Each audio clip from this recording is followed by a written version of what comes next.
Recording, cool. Hi guys, welcome back to my channel. Indigo Diamond here with another video.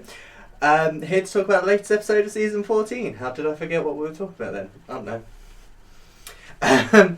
Before we get into that, make sure you hit that subscribe button, like the video, and tell me down below, who are you rooting for? Now, before we get into it, couple different things. So my wall is pink, I'm standing again, and my face is weird. So, yes, I'm standing again because the reason I was sat down beforehand was because we were sorting out this wall, painting it and filling it and sanding it and all the other things. But we had to take the green screen down first, and by the time I was doing my videos last week, well, technically earlier this week, we hadn't finished it, and the wall still looked terrible, so I had to sit down and have the green screen like strung up behind me. But this time we have a pink wall. I'm happy with it. This is the only wall in my room that's painted at the moment, but that's fine because this is the wall I do all my filming against. And yeah, we will be doing the rest of my room at some point, but it doesn't matter to you guys because this is the only wall you see. My face is different today. I've gone for very clown makeup, but I'm quite happy with how it turned out actually. I am feeling good, I am happy, and yeah, let's get into the video. So, just like I predicted, the two queens that got eliminated come back, and Ru's like, oh, we're going to give them another chance. I'm still putting their score down as they got eliminated, because they did. But yeah, I thought they'd come back because we hadn't had a watch your pack in, and they did. This episode very much proves that just because you go home on a challenge does not mean you would not... Like, just because you go home first doesn't mean you're bad at drag. Because the queens came back and they were both safe this episode. Both the queens that got eliminated first are safe for this episode. So I think it's safe to say that it just wasn't their week. And, you know, I like the fact that they've done this because it almost kind of shows that. It's like, look, just because they go home first doesn't mean they can't be safe on another challenge. RuPaul brings in the twist for this season, which is the chocolate bars. It's Willy Wonka up in here. I mean, it very much goes with what the promo was, which is nice. I like the sort of time with the promo.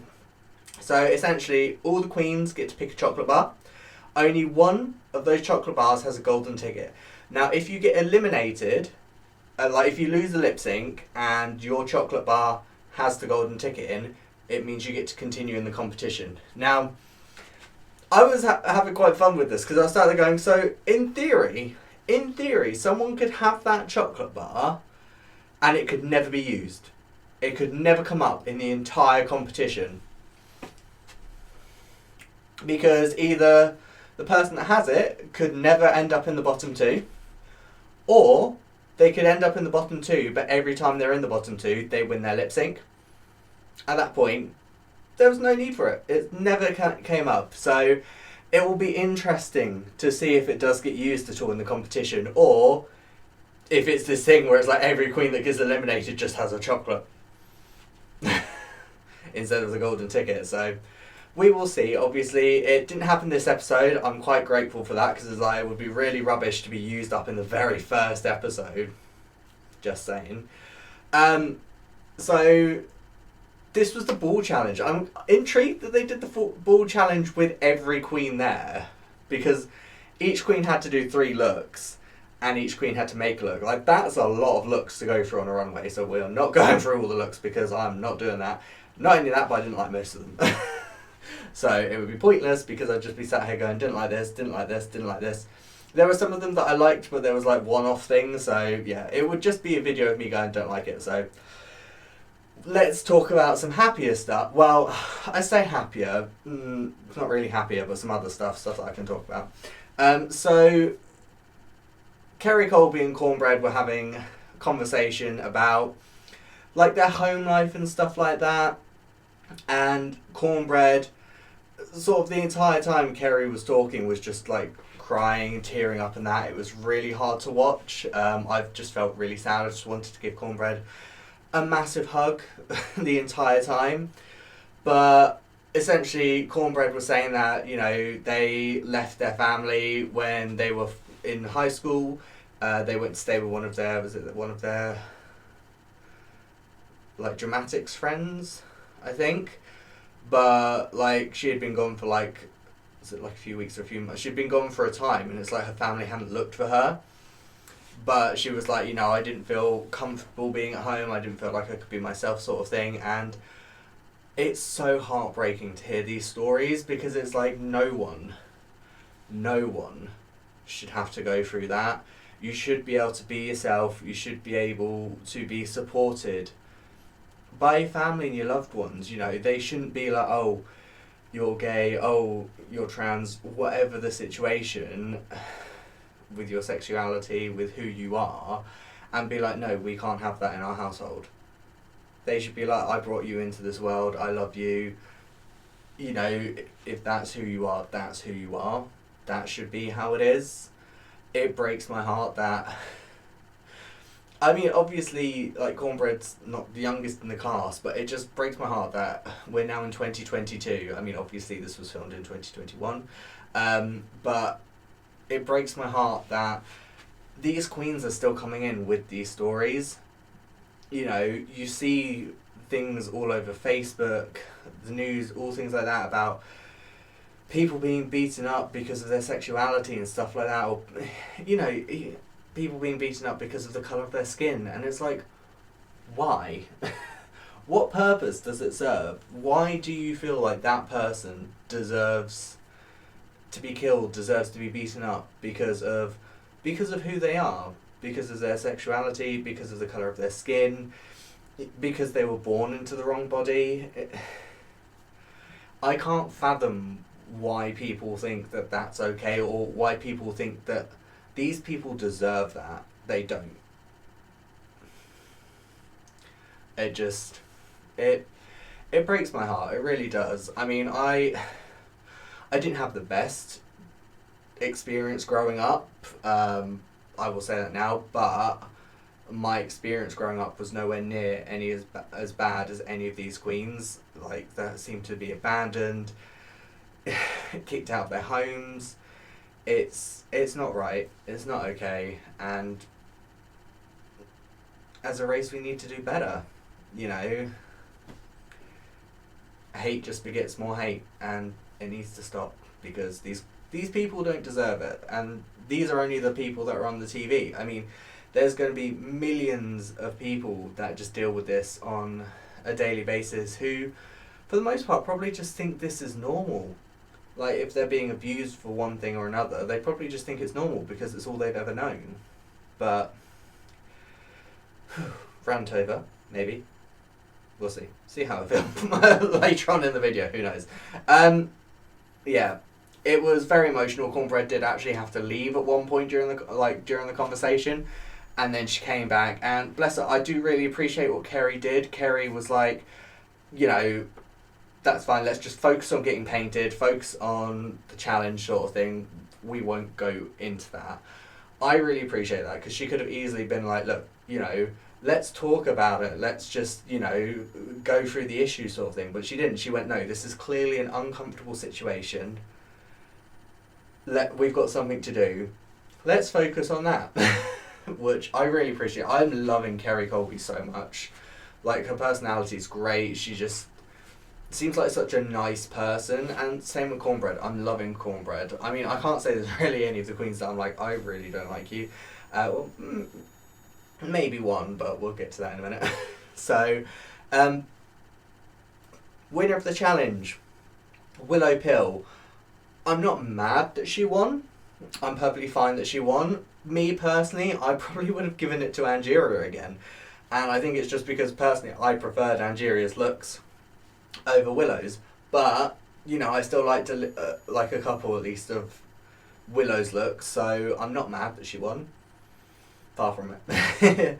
So yeah, I'm not mad she won. I mean, Angeria won last week anyway, so yeah, Willow joins the first place queens at the moment with like +1 point, which we've got 3. We've got Kornbread, Angeria, and Willow Pill. RuPaul is still trying to push this, not a big pill, as a Will pill, and honestly, I still don't like it. I'm still like, why? I get that you kind of like end up with your thing for like some of the queens, but this one, please leave alone. I don't want it. I don't want no Willow Pill. Her name's Willow Pill. Willow Pill. I mean, I feel like with my name, yeah, I feel like RuPaul would, if I ever got on the show, RuPaul probably wouldn't have anything for me. Maybe, unless I did something really stupid on the show, which is potential. You know, it's always potential. I'm very stupid as a person. But yeah, Willow Pill wins the challenge. I'm not mad at it. Angeria is safe, all good. The bottom two queens are Jumbalaya, who kind of struggled with her looks in her first week anyway, and now she had to make looks, which, you know. And we had Maddy Morphosis, the straight. Now, during the deliberations, like, RuPaul was saying to Maddy, like, when they're up on stage, it's like, there just seems to be something missing, and then RuPaul went a bit cuckoo, and I love the fact that Michelle was just like, it's coffee. This is what the coffee does. And I'm sat there going, you know what? This reminds me of when I get a bit too hyperactive. So I was finding it hilarious. The thing that made it even funnier is how uncomfortable Maddy looked. Like, Maddy looked really uncomfortable. But Maddy's been looking really uncomfortable more or less the entire time she's been there. Like, it's one of those things, it's like, I get you're straight, you say that you're very comfortable with your sexuality and everything like that. You know what you must know what this show is like if you've auditioned for it. And yet you seem so uncomfortable being there. And it's just one of those things where I'm like, I almost feel like it's a waste of a spot. Which, it sounds harsh, and I know it sounds harsh, but she's not been doing very well so far. She always looks really unhappy, and I think that's just probably how she paints her face.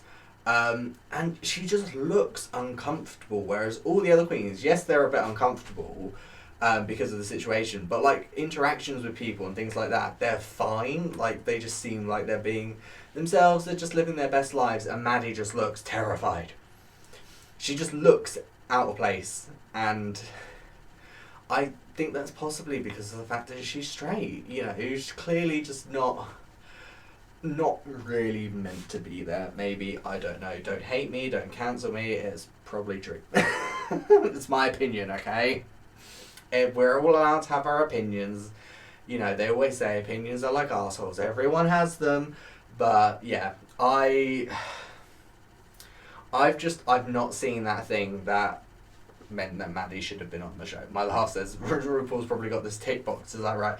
Had trans winner, we've had trans people on the show, and now we need a straight person. And I'm like, I don't know if that's the case, but it does kind of feel like it at this point. But yeah, I loved how uncomfortable Maddy was, because RuPaul was like just being RuPaul. Well, I like it when RuPaul does things like this, because to me, I'm sat there going, this Miss Paul is what you're like. That is how I feel like RuPaul probably is on like a daily basis. And she doesn't always, a lot of the time she doesn't come across like that, like on Drag Race. And I just love seeing her just let loose like that, because I'm like, yes, I was like, come on.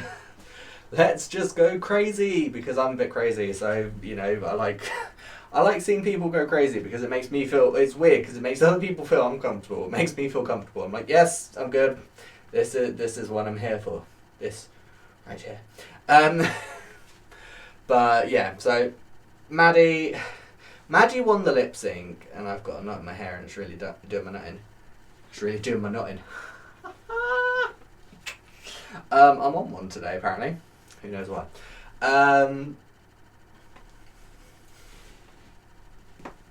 What am I doing? I don't know. Yeah, Maddy won the lip sync. Lip sync?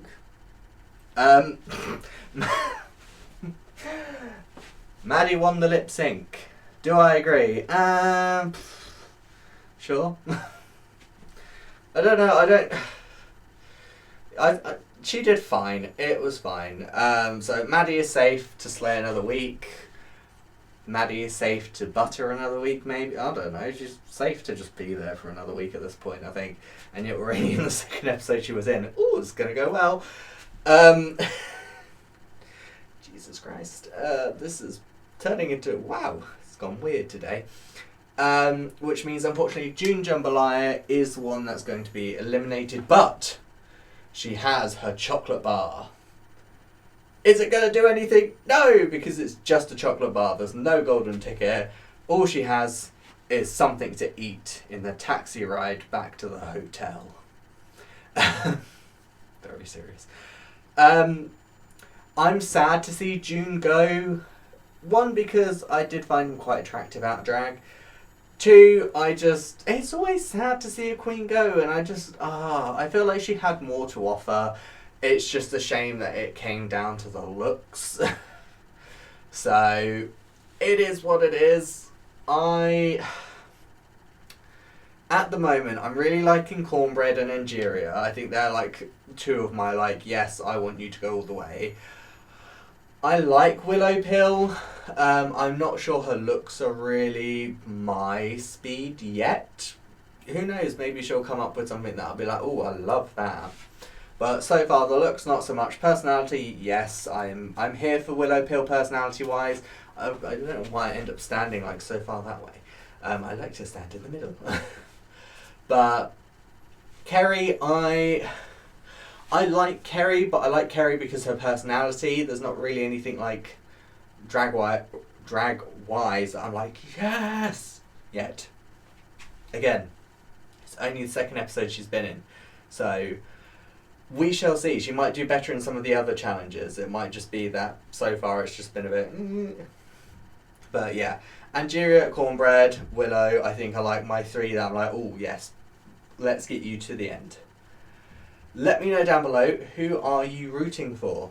I've given you my three so far. At the moment, they're my top three. There might be more. As time goes on, we will see. But let me know down below, who are you rooting for? Are you happy with the chocolate bar twist? Or is it one of those things where you're like, oh, really? Something else? Can we just stop with the twists? Because they can get a bit annoying. But yeah, I'm not sure. I'm kind of torn between it because I'm oh, it is kind of annoying because with the comeback lip sync from All Stars 6, it's kind of where you end up with possibly a top 4, and then someone else comes back and they kick someone out who you feel should have been in the top 4, aka Trinity K by name. I would have loved to have seen her in the final. Or, you've kind of got the other side where it's but it might never come up. It could be that twist that, it's Drag Race, it will probably come up at some point, but, there's that chance that it might not. So what do you do with it at that point? Do you kind of go, oh my god, yes, it's probably not going to happen, so it's fine? Or do you go, oh my god, another twist, really? Why? I do not want it. We will see. We'll see what happens. It might happen about the midway point and everyone will be kind of doesn't really matter anyway, so it's fine, but we will see. But yeah, let me know down below, who are you rooting for? How do you feel about the chocolate bar twist? While you're down there, hit the subscribe button, like the video, and I will see you lovely people next time. Bye. Bye. Bye. Goodbye. Bye-bye now. Byes are apparently weird.